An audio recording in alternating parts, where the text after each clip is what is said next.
There's too much sugar and oatmeal and fruit. You shouldn't eat any of it. I get these comments all of the time on my videos from people. Listen, I have been a nutritionist for 11 years working with women in midlife. I never see women in midlife who have a weight problem and a health problem who are literally overeating fruit and oatmeal. If anything, they're not eating any of those things because all these people keep scaring them, and so they're too scared to eat any of these things. But you know what they are doing that is attributing to their weight problem and their health problems? They are over-consuming calories and snacks and candy and sugar.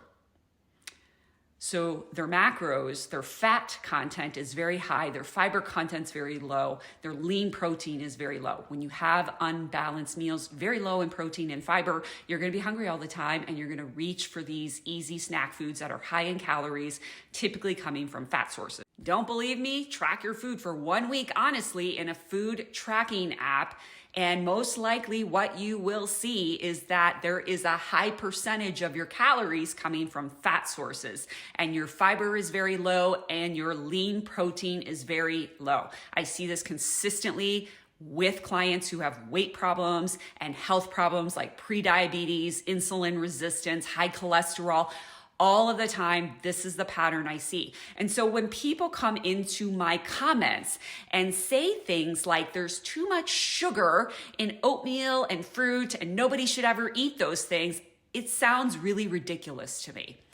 If you have a weight problem or a health condition like I just mentioned, most likely you're focusing on these little itty bitty things like there's too much sugar in fruit and oatmeal, which you're barely eating anyway, so that can't be the reason for your health conditions and your weight problem.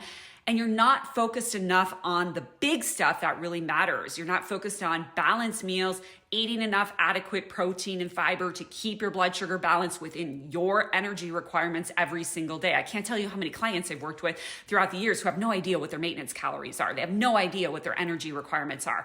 And they literally are just looking at these little things like too much fruit and sugar and fruit, too much sugar and oatmeal. Those things are really insignificant unless you have a very specific medical condition. And I shouldn't have to put a disclaimer on every single one of my videos to say if you're diabetic, you're probably gonna have to watch those things closer than somebody who's not diabetic.